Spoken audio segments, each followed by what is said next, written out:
ส่องบทเพลงที่มีคุณค่าทางด้านจิตใจปล่อยออกในเวลาเดียวกันไล่เลี่ยกันบ่ถึง30นาทีสามพี่น้อง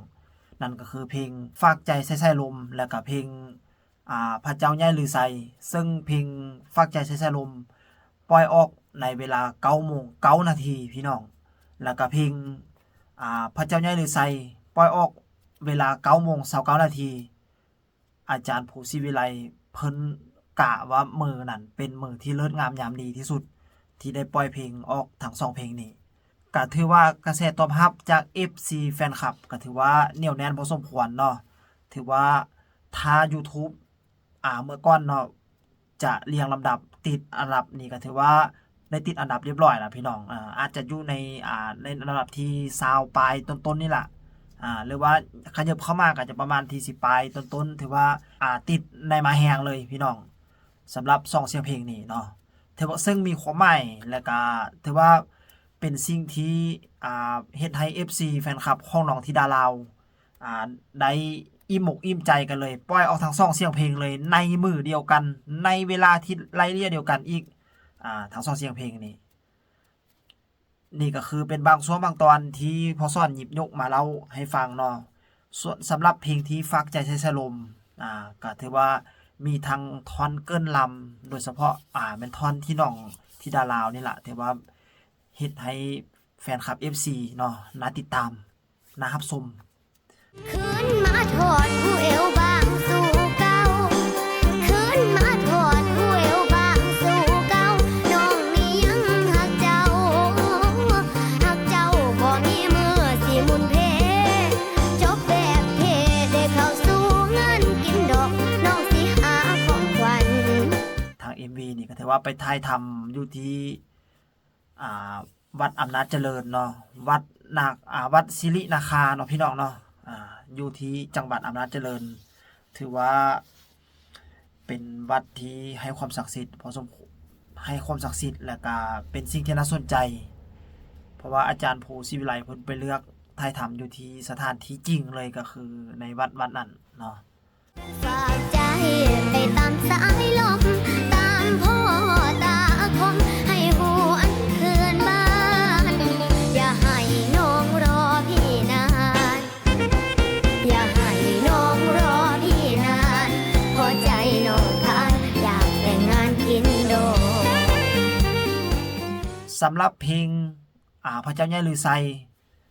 เพลงนี้ก็เฮ็ดให้คนหัวลุกไปตามๆกันคือกันพี่น้องในความเชื่อและความศรัทธาเนาะของบุคคลก็ถือว่าเพลงนี้เป็นเพลงถวายวัดเนาะเพลงเป็นเพลงที่เว้าถึงพระเจ้าใหญ่ลือไซเนาะที่เพิ่นสร้างเพิ่นแปลงวัดอำนาจเจริญนี่แหละพี่น้องซึ่งบทเพลงนี้ก็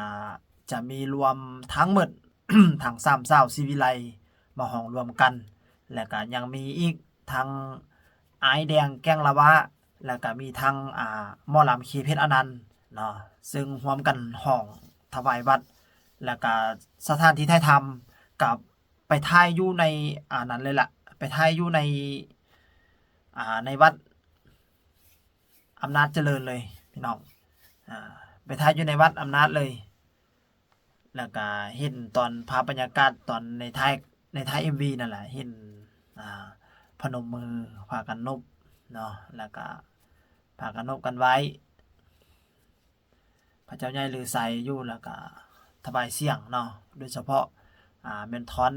เพลงที่ไอ้แดงแก้งลาวาเพิ่นเกิ้นขึ้นมานี่พระเจ้าใหญ่ลือไซนี่โอ้บ่ธรรมดาพี่น้องเนาะเพลงนี้เพิ่นว่าไอ้แดงแก้งลาวาเพิ่นว่าบ่ขอดอกความฮักเพิ่นว่าขอให้ถึกหวยรวยเบอร์ขอให้ได้จับเงินล้าน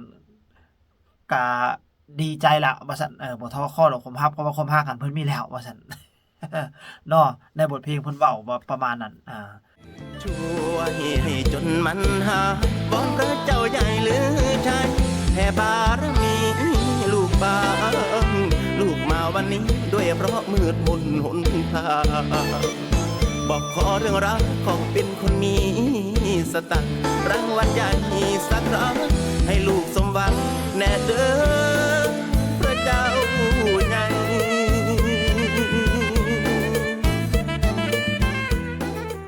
แล้วก็แบ่งทอนแบ่งหยังกันเนาะแล้วก็แบ่งทอนกันห้องเนาะแล้วก็โดยเฉพาะที่ทอนน้องธิดาลาวห้องนี่ก็โอ้ยหมอลำน้อยเฮานี่เสียงมีเสน่ห์อีหลีพี่น้องม่วนกินใจ และขอย่อมือวันทานทูบและเทียนเป็นสายอธิษฐานจิตตั้งต่อว่าสาธุองค์หลวงพ่อลูกทุกข์หลายแท้ๆหาทางแก้ซอยแน่เด้อ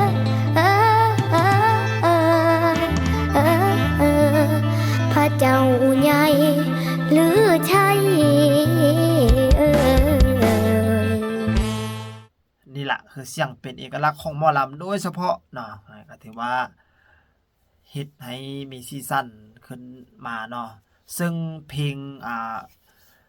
พระเจ้าใหญ่หรือไซนี่ก็เว้าถึงเรื่องไปขอโชคขอลาภเนาะพี่น้องเนาะ